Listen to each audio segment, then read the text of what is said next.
significa essa proposta que o Mágico de Oz faz para Dorothy, para o Leão, para o Homem de Lata?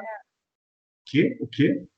Aí não é num tom ameaçador, assim, de poder mesmo, né, assim, fazendo essa analogia com o Deus poderoso, mas o Deus também autoritário, cobrador, né? E punitivo, né? E punitivo, é exigente, né? De que a pessoa tem que buscar alguma coisa que está fora, né? Sendo que tudo que eles precisavam, porque todos eles, quando ele dá essa instrução, eles ficam todos muito atentos, né? E naquela coisa bem obediente, né? De ter que ir com essa tarefa definida. Então, ainda dando esse poder para aquilo que está fora. E o único que, como você mesma, Kelly, já tinha dito anteriormente, que vai livre para essa missão é o Totó. É o Totó. Uhum. E interessante porque ele não precisa de nada, né? Ele só era companheiro de viagem da Dorothy, né? Ele não quer nada. Ele não está precisando de absolutamente nada. Só ser companheiro da Dorothy, né? Uhum. E sabe que as cenas do filme, elas me chamavam muito a atenção. Eu estava sempre procurando na cena onde que ele estava, né? Porque assim, ele tinha uma coisa bem livre, né? Assim, de explorar o ambiente. Estava sempre junto, né? Dela, e depois de todos juntos ali. Mas ele estava sempre livremente ali, né? Por lá. E o que será que isso pode significar? A nossa criança interior não caminha assim na humanidade? O arquétipo da criança interior. Essa parte da nossa persona, ela não é livre, leve e solta? Por que a gente precisa prender e segurar e deter, e esse é o caminho, só dessa forma funciona, sua criatividade tem que ser trabalhada e conduzida dessa maneira, por aqui você vai se machucar, vai se estrepar, e cuidado, viu, cheio de espinho ali naquele lugar. Não, pelo contrário, a própria possibilidade já diz, a Glenda, né, a fada boa, a bruxa boa, né, na verdade, é assim, ela coloca isso, não, você tem que ir, você vai fazer essa jornada. Então, siga pela estrada por este caminho. Né? Ela não diz para ela, assim, exatamente o que a gente estava comentando no início, olha, bate três vezes os seus calcanhares que você automaticamente vai voltar para casa. Ela não fala isso. Ela permite a possibilidade da descoberta da própria Dorothy poder ir pelos caminhos tenebrosos. E aí fez uma analogia com aquilo que o Léo fazia questão de falar toda vez que a gente estava no workshop com ele, que ele dizia, vamos aprender a atravessar os 9 dragões da noite. Não adianta querer chegar num determinado lugar, Léo, no caso, é porque ele que estava conduzindo o exercício, né? Então, assim, Léo, tirando você da experiência, não, eu preciso empurrar, eu preciso colocar você dentro da própria experiência. Facilitar, ser aquele que vai encorajar, né, estimular você a se sentir encorajado para poder seguir o próprio caminho da transformação, a jornada do herói. Fala, cara. É que esse tipo de processo é o que a gente chama de mentoria também, né? De você estimular e encorajar a pessoa a ser o protagonista daquele processo, da forma que ele achar melhor, né? Estando próximo ao lado, mas sendo ele o protagonista. Então, não é dizendo como tem que ser. Eu te conto possibilidades até, mas é você que escolhe, né? É você que tem que fazer a sua jornada. Sim. Sim, e você precisa vivenciar ela. Não adianta só ler sobre ela. Precisa ter a vivência, né? Sim. Para saber como é que você vai executar na hora que ela está acontecendo, né? Como você age e reage perante os acontecimentos dessa própria jornada. Eu gostei da fala também do mágico, quando ele fala para o leão assim, você é vítima de um pensamento errado. Infelizmente, você tem a ilusão só porque foge do perigo e você sente que não tem coragem. Você tem a ilusão, ele deixa bem claro isso, né? Uma ilusão. Ser vítima é uma ilusão, né? Na verdade, você tem coragem, sim, de ir em frente, né? Queria que você explicasse para mim um pouco, só ficou uma interrogação do que são esses sapatinhos mágicos. Ué, olha que coisa interessante. Se nós observarmos, não estão nos pés dela. Então, assim, só dependia dela. Só dependia dela. Ah, tá. Tudo bem? Então, assim, o meu caminhar é meu. Quer dizer, né? E assim, só que é interessante que são sapatos que servem várias pessoas, tudo bem? E quando a bruxa verde lá do oeste pega, diz assim, eu não sei como eles caberão em mim. Eu preciso tirar com certa delicadeza, lembra disso? Dos seus pés? Mas assim, eu não sei se o fato de eu colocar eles nos meus pés vai fazer isso funcionar. Ah, talvez eu tenha que aniquilar você. Então, por quê? Porque assim, é como se ela fosse a empoderada para poder usar aquilo. Talvez, né? Talvez a outra bruxa, porque como o filme começa assim, a gente não sabe do que vem antes, mas a bruxa irmã dela, que morre com a queda da casa da Dorothy em cima, talvez não fosse tão má assim. Tá. Ou mesmo ela sendo má, não sei, uma fantasia minha, tá? Mas ela estava de verdade empoderada naquilo que ela estava fazendo. Porque a outra, a verde, a bruxa do oeste, ela quer deter aquele poder. Mas, no fundo, ela ainda questiona. Eu não sei se eu sou capacitada para poder ter esse empoderamento. Desse poder, entendi. Né?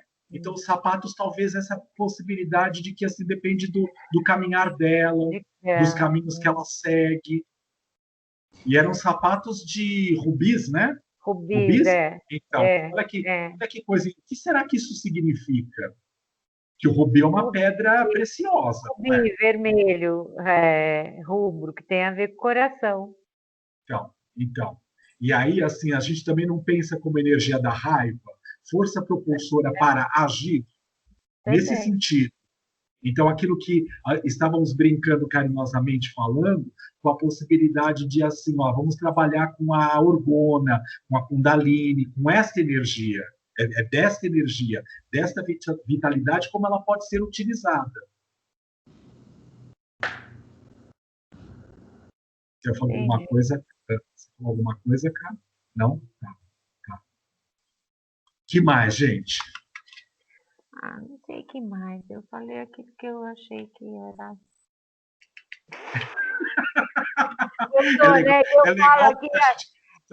Legal quando a gente vê o pensamento das pessoas, né? Porque a gente expõe alto. É legal, não tem problema nenhum.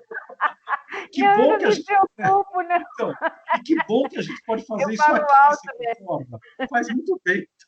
Adorei. Né? Foi um sonho ou foi uma realidade? Será que quando ela adentrou para esse sonho pessoal dela, né, intrapsíquico, ela estava vivendo a verdadeira realidade? Ou o fato de voltar para a fazenda ali e se tornar de novo preto e branco, acinzentado, não mostra que ela vem para essa realidade ordinária de consciência, que não é tão real assim, mas ok. Então ela pode colocar o colorido dela no dia a dia, pelo fato dela poder ter se reencontrado, se reestabelecido. E aí, mesmo as situações lá fora, no meu jardim, na minha casa que eu habito, podendo se manifestar de uma maneira tão cinzenta, só que eu estou munida de cor. Eu sou a cor. E aí eu vou colorir com o meu pincel, com a minha atuação neste caminho da própria existência. Não é uma verdade, tá, gente? É só um questionamento, sei lá. É um louco aqui questionando, tá? Vocês estão tão quietos. Lourdes, cadê você? Desencarnou? Rita, o que aconteceu? Fala, outra coisinha também, né? Pegando esses 3 aspectos, né? Que é do sentimento, da inteligência do cérebro, né? Simbolizado, e a coragem, que são coisas permanentes, né? De pensar, pelo menos a gente não sabe depois num outro nível de evolução, mas pensando na humanidade como é hoje, esses são 3 requisitos fundamentais, né? Então, Você ter o que já faz parte dessa centelha, né, da essência. Então, e a gente fica tão preocupado em querer desbravar o universo, saber o que existe no outro planeta, etc. Então, até esquecendo de trabalhar exatamente com esses 3 pilares fundamentais, né, que você está trazendo: o sentimento, o pensamento e a coragem. Uhum. Porque a coragem depende de uma lógica, mas uma centração, um equilíbrio entre o pensar e o sentir. Mas é agir com o core, né? Coragem, agir com o core. Tudo bem? Então, o sentimento tem que ser levado em consideração. Mas também não é um guia, como é que se fala, que não sabe para onde está caminhando. Ou, portanto, o pensamento, a lógica racional, também é convidada para esse caminho. Eba! Chegou! E aí, Ri? Mas vocês estão ouvindo, não? Estamos! É uma zona que está acontecendo no computador, assim, porque eu tentei entrar, entrei sem o vídeo não existia, aí tentei entrar pelo celular, o Skype está desconfigurado. Perdi todos os contatos do celular, não sei o que aconteceu. Nossa, são as nossas sombras, tá? Eu já deixei o meu celular em casa, olha que coisa louca. Começou a... Acho que eu não queria falar com ninguém, sabe? Não é? Ô, Vitor, agora você falou um negócio, me deu um insight aqui. Você falou agir com o core, né? E o core também é cor, né? E o filme tem o preto, o branco e o cor.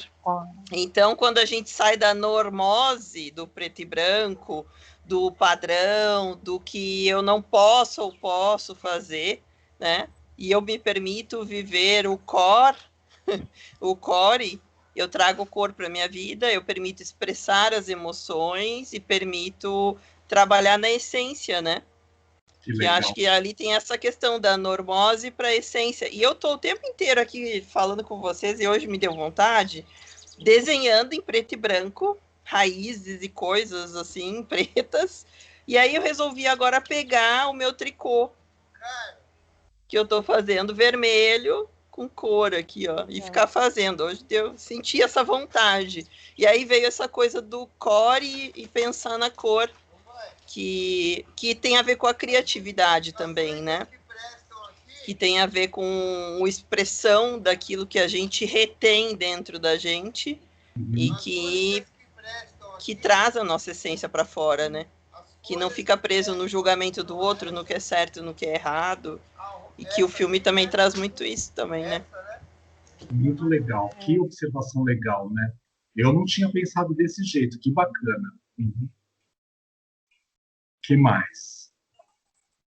Posso falar? Fala, Rita, claro. Aproveita. Foi todo o processo para você chegar. Porque eu ia falar sobre... bom, enfim. No princípio, né, onde tudo é marrom, né, essa coisa preta e branca, essa coisa, né, terrena, né? Agora eu estou até em dúvida se foi preto e branco ou se eles era marrom, se é marronzado tudo. Mas... E assim, ela tem a vida, né? Ela tem essa coisa da descoberta, do espírito livre. Então, quero matar o cachorro, mas ele entrou lá sem querer, ele não tinha intenção de morder, né? Essa coisa da vida, né? Que brota, da descoberta e tal.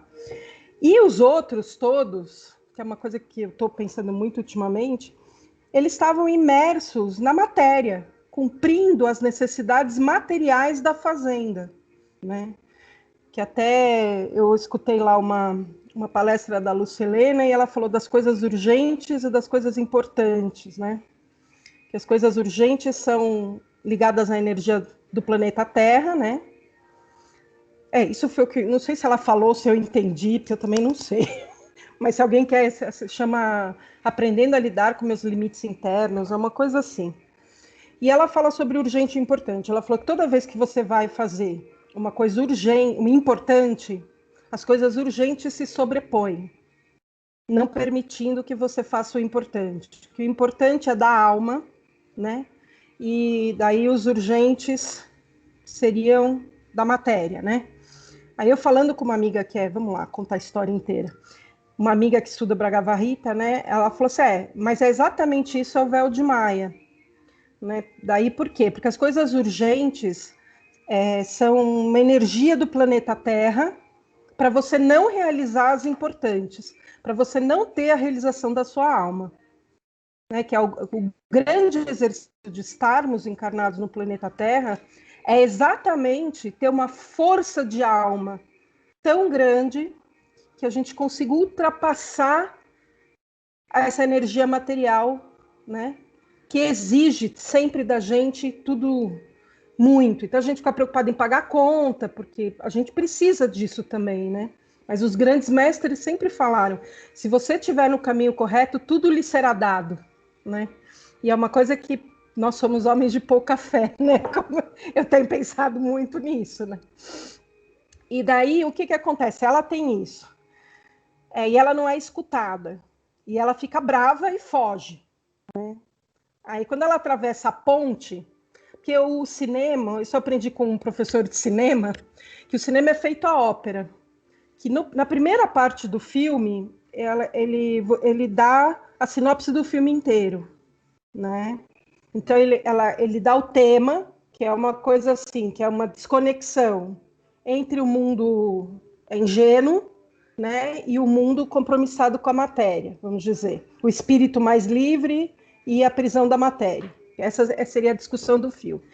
Aí ele conta como vai ser esse filme, porque ela foge, ela atravessa a ponte e encontra o mágico, né? E o mágico vai falar e ele faz ela voltar para casa, né? E daí ela está pronta para ter a experiência, né? Começa o filme, né? Mesmo. Aí ela é levada para esse mundo e ela é levada para o mundo dela interno, que é o mundo do espírito, que é o mundo colorido, né? E é interessante porque daí é o espantalho, o homem de lata e o leão. Ela encontra nessa ordem. E me fez pensar que o homem de palha, né, que é o espantalho, ele está ligado à agricultura. Então, ele está ligado às estações do ano. Ele está ligado à Idade Média. O homem de lata, a Idade Média, que daí o pensamento, porque a gente tem uma força externa que é mais forte do que nós, né? Então, nós obedecemos às forças externas. Quando vem o Renascimento, a Idade Moderna, né, que coincide com a época do Renascimento, o homem pega esse conhecimento que é fora dele e desenvolve dentro dele. E daí a gente começa a modernidade, que vai culminar na Revolução Industrial, que é o homem de lata. Ele não tem coração. Ele é o mecanismo, né? E por que o leão? Onde o leão se encaixa? Né? O leão, e no final do filme ele fala, você já tem a coragem, porque a vida viver já é ter coragem, né? Então seria exatamente essa união, né, da matéria, né, assim, com o espírito, seria a ponte, o leão é a ponte, porque a gente já formou tudo que é material, e agora a gente tem que agregar esse material à alma, ao espírito, e daí para isso é preciso ter coragem, porque você precisa ir contra o que já está estabelecido, né? E é engraçado porque ela fala, né? No final, aquela fala final dela, eu não anotei, mas que ela fala se tiver fora do meu, porque ela falou assim, não, existe um lugar perfeito, né? Que está além da lua, além do arco-íris, né? E ela chega a um lugar colorido, bom, cheguei além do arco-íris, né? Porque não é da matéria, né? O mundo ideal não está aqui no físico, porque o físico é exatamente o jogo, né? Aí, quando no final ela fala, mas nada tem sentido se eu não tiver na minha casa. Quer dizer, se o meu anseio estiver fora do meu quintal, né? Quer dizer que ele não é meu, ele não é verdadeiro. Ele é do outro, ele é imposto pela sociedade, ele é imposto de uma outra maneira. E o que é interessante, né? Porque assim, é um prato cheio, né? Como artista, a gente só trabalha com símbolo, né? Então, o filme é um prato cheio. A Lígia Clark, que eu citei na vez passada, vou citar nessa de novo, ela tem uma instalação que chama Casa é o Corpo, né? Por quê? Porque o nosso corpo é a nossa primeira casa, que é a casa do espírito. Então, quando ela fala, se for além da minha casa, não tem sentido nenhum, quer dizer, a minha ação no mundo, que eu tenho que ter coragem, se ela não for uma vontade interna, quer dizer, isso é do meu espírito que habita a minha casa, que é o corpo físico, ele não tem sentido nenhum, né? Então, o filme é muito... Achei presente para a gente. Eu comecei a ler o livro, né, do Roberto Crema também, que agora eu comprei. E daí eu falo, gente, por isso que eu estou movimentada dessa maneira também, né? Que legal, que legal. Mas não sei, isso. Tinha acho que mais coisa que eu anotei, mas tá bom por aqui. Quer falar mais alguma outra Não, coisa? quero ouvir. Tá. Olha que coisa interessante, Rita, é assim, né? Tem mais uma. Posso só Fala, uma coisa? Viu? O que você Eu quiser. acho que isso é bem interessante, que acontece porque, assim, ela mata a do sul, certo? A bruxa. E ela ganha o sapato vermelho. E o sapato vermelho acontece em vários contos, né? Não é só aqui que aparece. Isso me veio na memória, e daí eu fui ver o simbolismo do tal do sapato vermelho. Eu falei, aí tem, né? Aí é uma tradição cigana, né? De proteção, porque daí vem de uma lenda que um bebê nasceu com muito medo, com muito não sei o quê, e daí um espírito, né, fez lá os pais darem um sapato vermelho, porque isso protegeria em toda a caminhada, né? Então é uma preparação, né? Uma iniciação ali. E daí quem vem falar com ela é a bruxa do norte. Não, ela mata a bruxa do leste, é isso? Isso. Que é o nascer do sol. Olha que interessante. Isso. É isso, desculpa, confundi tudo. Que é o nascer do sol, né? E no final do filme, ela tem que pegar o quê? A vassoura do pôr do sol, que é da bruxa do oeste, né? E quem vem falar com ela é a bruxa do norte, não é a bruxa do sul, né? E porque o dito popular não é assim, você precisa arrumar um norte na sua vida, né? Siga a estrela do norte, né? E ela dá o destino, né? Ela fala assim, olha, você vai ter a sua resposta na cidade das Esmeraldas, que daí é um cristal, é verde da cura, da verdade, né? E tal. E ela faz a jornada para chegar no rumo que a bruxa do norte direcionou, né? E é a bruxa do norte, de novo, que fala, você estava sempre com você, mas você não podia ter consciência sem aprendizagem, né? Então, daí ela volta e daí a menina, o rumo começa a ser traçado por ela mesma, né? Que daí ela vai fazer, ela é adolescente, ela vai começar a fazer as escolhas da idade adulta, né? Aí eu achei interessante essa coisa do norte, sul, leste, oeste, por causa disso. Desculpa, agora é só isso mesmo. Não tem que pedir desculpa de jeito nenhum, primeiro porque a sua maneira de poder refletir sobre é um presente para todos nós. Né? Eu vou falar por mim, mas é verdade, porque assim você traz esse olhar racional, lógico, mas embasado no simbólico, na questão do que como é que esses símbolos permeiam o nosso ser. E aí vai compilando todos os elementos que foram apresentados no filme, como você já fez isso lá na outra semana também. E você dá o fechamento daquilo que a gente podia dizer assim, nossa, olha, a sinopse do filme, pronto, a gente começa com a Rita, entende? Né? Não, é legal, é muito legal. Por isso que não podia falar antes, né?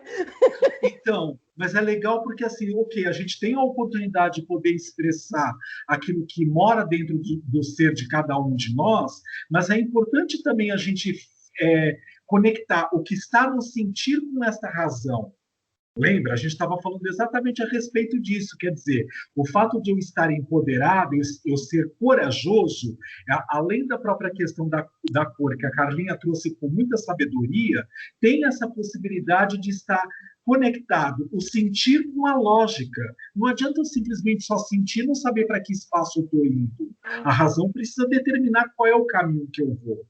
Então é legal poder fazer essa conexão nesse sentido, que traz como se de verdade fechasse a concha de retalho. né, se dissesse, ok, gente, olha quantas coisas nós transitamos e viajamos até agora e pudemos chegar nisso. Então, a primeira questão é importante isso. E enquanto você estava tentando organizar a questão do microfone, que a gente estava te esperando para voltar para a sala para dar esse fechamento tão importante para a gente, assim, a gente estava também discutindo que a Maria Silvia perguntou isso. Escuta, vamos falar um pouquinho a respeito dessa questão dos sapatos, né? Por que de repente, qual era o simbolismo que existia no sapato? Você trouxe uma vertente bastante interessante que eu também não havia pensado sobre isso, de verdade, e colocamos também uma outra coisa que é assim. Primeiro porque o sapato, por mais que pudesse caber em vários pés, várias duplas de pés, porque estava na bruxa primeiro, e aí foi a Dorothy que tinha prontidão para poder recebê-lo. Tudo bem? E a bruxa do oeste estava atrás daqueles sapatos, porque com ela iria sentir mais poder. Mas sapatos porque a gente caminha. O sapato é o veículo que eu vou utilizar para me proteger, como você sabiamente colocou, na minha caminhada, na minha jornada, na jornada interna do herói que habita o meu ser. Tudo bem? E o vermelho como energia propulsora para o agir. Porque lembra, quando a gente brincava com mandala lá atrás, que eu falava, olha, tem energia de raiva aí, mas a raiva significando força propulsora para agir. Não como uma coisa negativa, libido, orgona, kundalini, essa força que a gente até brincou em algum momento no passado, no dia de hoje, que vai se transformar na criatividade, mas ela nasce como um instinto, raiva. E a gente que tem mal interpretação e achar que raiva é uma coisa negativa. Não é. Quando ela está mal direcionada para o nosso self, para a nossa essência, é que ela vira uma coisa dita negativa.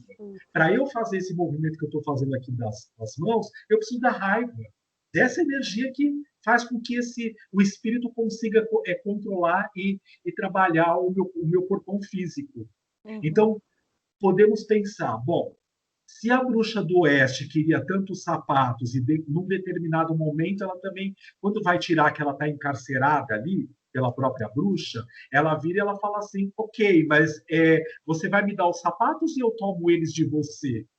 E aí ela ameaça com o Totó, que acaba fugindo depois, mas ela fala assim, ok, mas não vai machucar o meu cachorrinho, fique com os sapatos. E naquele momento também tem um insight para a bruxa do oeste, que ela fala, eu posso até ter os sapatos, mas será que o poder que eles vão me permitir, eu estou, na tradução, né? Será que eu estou na prontidão de receber esse empoderamento? Talvez eu tenha que aniquilar você para eu poder conseguir roubar o seu poder também.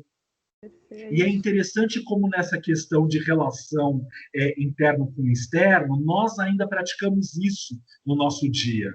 Eu tenho que matar você, eu vou matar lá o judeu, eu vou matar o protestante, eu vou matar o budista, eu vou matar o católico, eu vou matar o espírita, para eu ter o meu lugar. Que engraçado, né? Nós não conseguimos de verdade, nesta visão, cooperar um com o outro. Exatamente. E o fato de eu estar no empoderamento, eu não preciso olhar para os seus sapatos como se eles fossem mais poderosos do que o meu. Se eu sou capaz de enxergar que você tem mais empoderamento do que eu, melhores habilidades mais trabalhadas do que eu, é assim, o que será que ela fez para ela chegar nesse lugar? E o que será que eu vou ter que fazer, que com certeza também é diferente do que ela fez para ela chegar nesse lugar? Mas eu só estou olhando e admirando o fato dela estar ali, porque eu moro aqui dentro, em potencial, essa possibilidade de chegar neste lugar também. Talvez por caminhos diferentes, por outras histórias, construindo ou tecendo outros tecidos, outras linhas, para entrar lá na caverna do Minotauro, já que a gente está falando de mitos e a busca da jornada do herói. Então, pensando na possibilidade de o que será que serve para mim, que faz sentido e que tem valor nesse momento, e que só desta forma eu estou na cor, como a Carla colocou, dando cor para aquilo que se apresenta terroso, ou sombrio, ou cinza, ou preto e branco, mas sou eu que, através dos meus pincéis, eu posso colocar o colorido naquilo que está se apresentando. Existe até um meme que circula muitas vezes nas redes sociais, Facebooks da vida, Instagrams, etc. e tal, que são dois homenzinhos sentados num desenho, né? De lados opostos de um ônibus. Um está assim colocado do lado das pedras e tem uma nuvem, está tudo tenebroso, e o outro está para o lado do penhasco e tem um sol, um verde, etc. É só um quadrinho, um desenho. E aí a brincadeira depende do seu olhar, como você vai enxergar a vida. Ué, por que de repente tem momentos que a gente está na nossa existência que a gente não está no empoderamento, não é poder no sentido de que eu vou roubar o seu para eu poder conseguir ser mais poder do que você, não, no empoderamento, e pelo fato de analisar a Dorothy, quando ela diz, eu dou os sapatos para você, você quer? Toma eles agora, pode ficar com eles, para mim não tem sentido, porque assim, no fundo, ela sabia que o poder dela não estava ali. O sapato era só uma representação simbólica de proteção para esta jornada.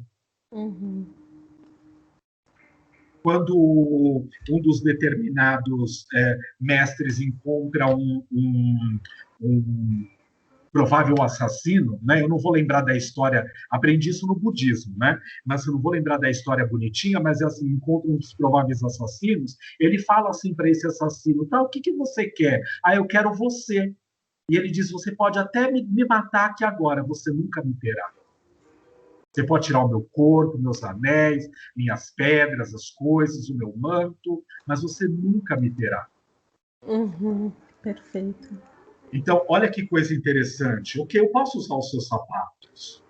Será que naquele dito popular, né, que nós aprendemos lá até dentro das próprias tradições, caminha 1000 passos com o sapato do outro para você poder perceber o que é a vida do outro? Muito dificilmente nós conseguiríamos isso. Por quê? Porque aqueles sapatos, às vezes, nem para mim servem. Eles vão machucar e para o outro está adequado. Na tradução, eu vou pegar a cruz do outro para poder tornar o meu fardo mais leve, mas, de repente, a cruz do outro, na hora que eu tiver que passar por um caminho, aquela cruz serviria de ponte para eu sair daqui e chegar lá. Agora que a cruz está mais curta, está mais leve, não dá para servir de ponte nenhuma. Eu não consigo cruzar o caminho que eu necessitava. Que engraçado, né? Quando a gente olha para essa vertente, começa a observar, na verdade, por que ainda nós buscamos as coisas neste exterior. Eu descubro que você está num lugar melhor, mais interessante, que chama a minha atenção, porque eu também quero este lugar, e eu acho que é tirando ele de você que eu vou me empoderar dele. Quando, na verdade, no máximo que eu vou fazer é roubar você daquela oportunidade naquele momento, mas o poder é seu, e eu nem consigo ficar com esse poder para mim. Ai. Fala, cara. Ai. Oi. É que assim, a gente, pensando em sapato, em cor e no externo, se tu for pensar, né, no valor que as pessoas dão para o sapato, para a moda, para a roupa que passa o que ela quer ser, o estilo que ela quer ser tem que estar na roupa para ela achar que é. E muitas vezes o estilo não está dentro, né? E aí fica fake. Você vê aquelas pessoas fakes porque não está conectado o estilo que ela deseja ter com aquilo que ela é de fato. E o sapato de salto dentro do processo do feminino como ferramenta, instrumento de poder, né? E também a competição entre as próprias mulheres, de uma querer parecer mais bonita que a outra, colocar a maquiagem como cor e sei lá, são elementos que o feminino usa muito, né, para empoderamento, mas usa como empoderamento externo muitas vezes, porque não está dentro, então tem que ir demasiadamente para fora, Sim. Né? Sim.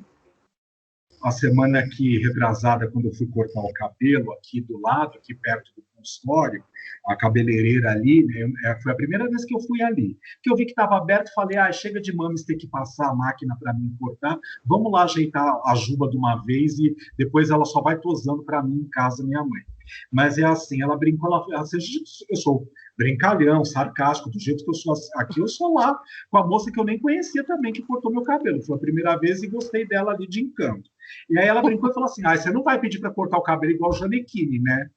Aí eu dei risada, porque eu falei assim, olha, moça, por mais que de uma certa forma eu poderia até querer, eu vou dizer assim, eu tenho rodamoinho aqui, aqui, aqui, a senhora vai ver. Eu vou sentar na sua cadeira ali, na sua, né, no seu setting terapêutico, vamos dizer assim, para fazer o corte do cabelo, e vai ver que não vai dar para poder fazer um cabelo Gianecchini, por mais que eu quisesse. Aí ela deu risada, ela começou a mexer assim no meio do cabelo, ela falou, não vai ficar nunca igual mesmo, né? Porque as pessoas perdem tanto tempo querendo coisas que não cabem para ela. Falei, a senhora corta como dá. Se o cabelo está nessa linha, corta desse jeito. Se está assim, corta desse jeito. E aí fica.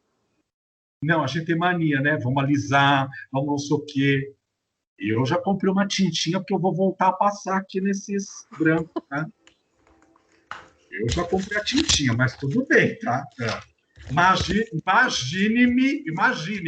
Olha o erro crasso agora, viu, Rita? Imagine-me que eu vou me viajar na outra semana com esse cabelo. Nem pensar, né? Vai pintar um pouco, entendeu? Né? Por quê? Muda alguma coisa? Será que vai mudar alguma coisa? Não vai mudar nada. É só o jeito que eu quero que as pessoas me enxerguem. E aí eu estou usando como exemplo, não para ser seguido, mas para a gente poder repensar nessas nossas posturas no dia a dia. Pois é. Quantas vezes as pessoas, de maneira imatura, das quais eu também já passei por isso, e ainda sou, viu? Não estou me achando o rei da maturidade, não é isso, tá? Mas é assim, e dizer assim, olha, se eu me vestir daquele jeito, eu vou parecer mais velha. Eu atraí uma pacientinha, assim, carinhosamente falando, recém-formada na psicologia agora. E saiu desse esquema, né? Acabou agora, aí na metade do ano, está online, né? O final da formação dela. E os atendimentos, desde que eu a conheci, né? Assim, só online, porque não estamos presencial nesse momento. Então, porque olha... Aí eu olhava para ela e eu falei assim, escuta, tira uma fotografia sobre o jeito que você está vestida aí agora. Você acha que com essa carinha de bebê, vestida desse jeito, com esse taê, alguém vai botar alguma credibilidade em você? Não vai, bem. Esquece. A credibilidade não está nisso. Claro que se ela quiser entrar num fórum da justiça, na sala do desembargador, vestida de shortinho e camiseta, tomara que caia, não vai passar nem na portaria. Talvez entre pela porta dos fundos, porque o desembargador se interesse por ela de outra maneira. Mas, no sentido de autoridade, não vai passar nem pela portaria. Então, é óbvio, a gente sabe disso. Mas brincar com a questão que não é o crachá, não é a roupa branca, não é o cachimbo, não é a barba que, de uma certa forma, vai dar a autoridade falsa que nós ainda procuramos nesse sentido. Então, foi legal você, Carla, também ter trazido essa questão, que a gente ainda se projeta nessas possibilidades. Como, né? Quando no workshop, a Carla vivenciou isso, ela estava lá, tá? Quando no workshop lá em São Francisco Xavier, eu fiz as pessoas desfilarem com a fantasia interior no meio da praça pública. São Francisco é uma cidade, desculpa, a gente vai falar um cu do mundo, tá? Uma cidade desse tamanho, ó. Novo. Que todo mundo vai dar a voltinha em volta do coreto. Os meninos para a esquerda e as mocinhas para a direita, para se encontrar. Tudo ainda é assim, nos dias de hoje, tá?